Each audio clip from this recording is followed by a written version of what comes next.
Paternity fraud is a worldwide epidemic. You can't legislate morality, but our laws and policies should always seek the truth. They want the money from whoever they can get it from. He would never do anything to hurt anyone ever. I refuse to continue to pay for somebody else's child. Paternity fraud creates devastation within families, and yet it is an issue that is rarely talked about or discussed. Paternity fraud is a worldwide epidemic. It's not just fraud to the father. It's fraud to the child. It's fraud to the child's family. It's fraud to the taxpayer. It's fraud to the government. Back in 2000, I found out a very special, dear child I thought was my daughter. I found out after DNA testing that she was not my child, and that in fact I had been deceived about who her actual biological father was. I went to court expecting that this would be something that would be resolved just based on the truth, because I could prove I hadn't lied, and we could prove that her mom either lied or made a mistake. The court didn't want to hear it. So after appealing it through all of the Court of Appeals, and I took it to the U.S. Supreme Court, proving that there's over 1 million men and boys like me in that situation. Paternity fraud can occur in many ways. Default judgments, in-hospital paternity acknowledgments, marital presumption of paternity, and lack of legal representation. My children had talked to me and asked if we could find out where we're from, because we've always been curious. My oldest daughters came back, and I wasn't on hers, and she wasn't on mine. So we decided to pursue further DNA that was state sanctioned through Tennessee. It cost us around $200 to get that done. We got the results back in within 4 or 5 days. The results came back as a 0% of me being the father. Even if a DNA test proves that a man is not the biological father of a child, he could still be mandated to pay child support for a child he did not father at the expense of his own biological children.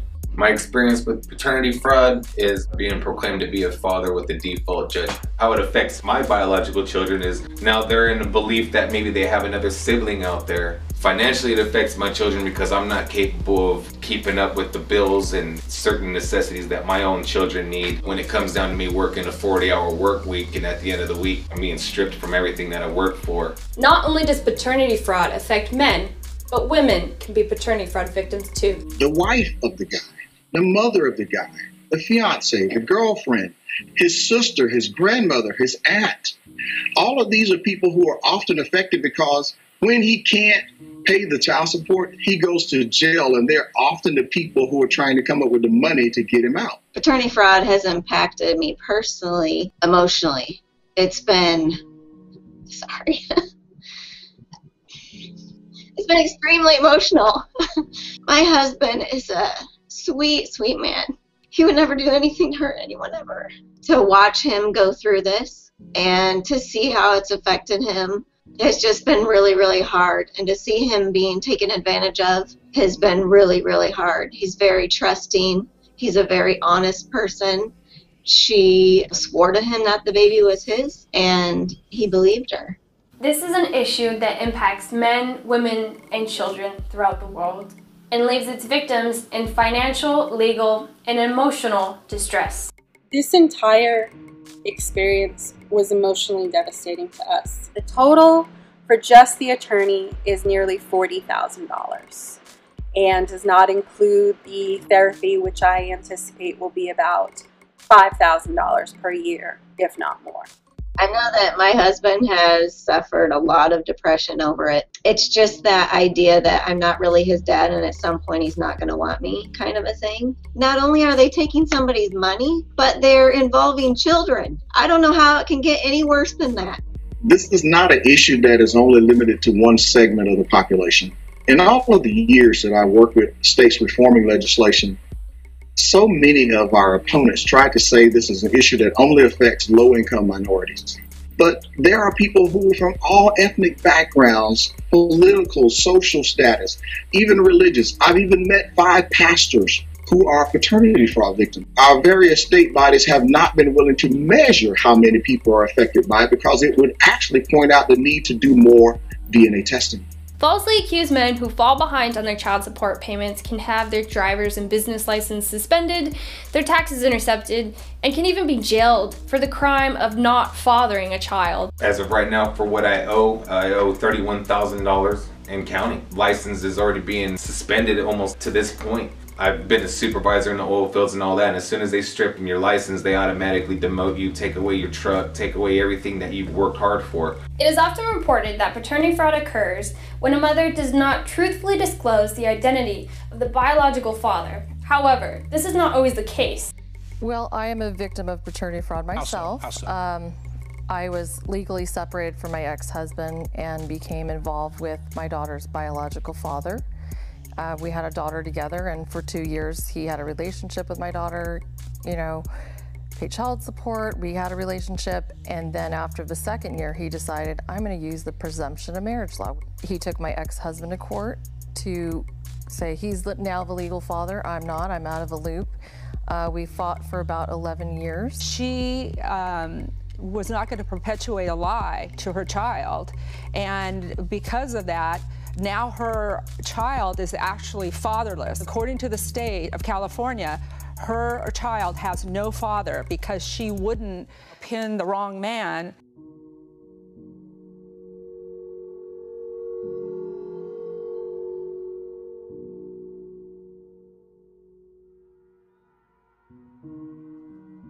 Across the nation, military men are highly vulnerable to paternity fraud.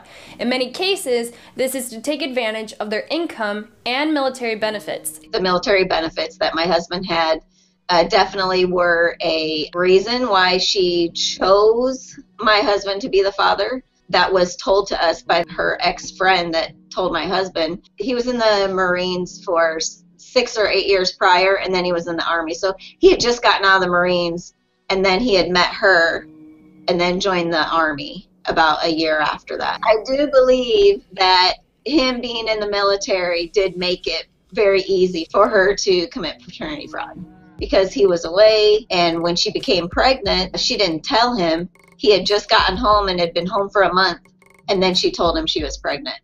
Paternity fraud is an international issue, and Women Against Paternity Fraud has members all across the globe. Well, I'm from Sydney, Australia. My background, I guess, is that I married a man who had been married before for 20 years and had 2 children to his former wife. About 2.5 years into our family court case, his ex began talking about some deep, dark secret involving his daughter, which would cause her not to want to be with her father anymore and not to want to live with us anymore. But certain things came out of the woodwork. Talk about how his daughter was markedly different from his son. Finally, I said to my husband, do you think that this deep, dark secret might be about biology? At the stage that his daughter had been conceived, he wasn't sleeping with his wife. He was extremely surprised to find that she was pregnant, but he just assumed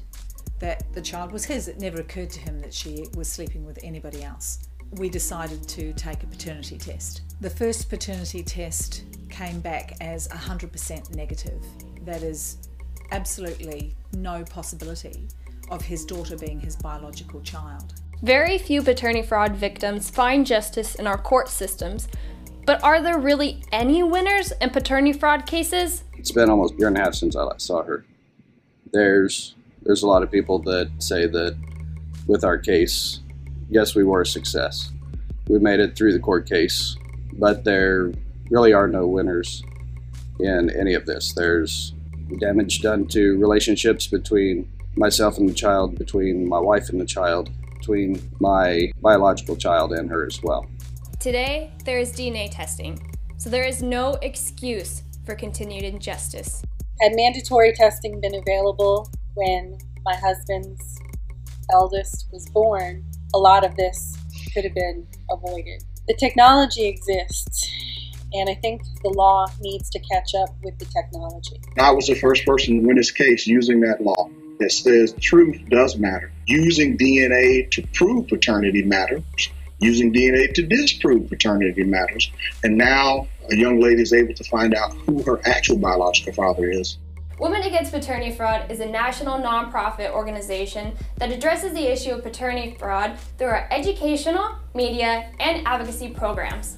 Women Against Paternity Fraud is a great opportunity to learn the process on how do you reform the law, how to become educated, how to become empowered, and then how to take your voice along with other women who say that we're able to tell the truth. When we believe that the other women can also tell the truth and we should require that, then joining with Women Against Paternity Fraud gives you an avenue to become one of many. After being a paternity fraud victim, I looked high and low with many organizations, and I contacted other organizations. They had my story for years and they did nothing. They go, "Oh, I'm sorry to hear it. Give me more of your court stuff." And they did nothing. Diana actually cared. Every victim, case by case, puts her heart and soul into people and works very hard. And I am very proud to say that I'm a part of Women Against Paternity Fraud. Don't children deserve to know who their biological father is, their medical history, their heritage, their extended families? Women Against Paternity Fraud advocates for paternity fraud victims against destructive laws and policies that negatively affect families. You must become educated on how the process works with changing laws. And you should approach your Senate or representatives or assemblymen. You need to approach them with a proven solution. And you must have tenacity. That means you have to be committed to see it through, even if sometimes the committee meetings are not favorable. But you have to also listen to the opposition, because sometimes there's things that you can agree with them on and there's some things that you don't agree with them on. And always press to have public hearings so that all of the people who are affected, the men, the women, the children, all of those people get an opportunity to at least be represented and heard. And that helps bring about reform by inclusion of people rather than excluding select groups. For more information, please visit our website at womenagainstpaternityfraud.org or call us at 661-829-6807. There's a lot of injustice in this world. Paternity fraud is an issue we have the power to change. Why don't we? Join Women Against Paternity Fraud in advocating for paternity justice.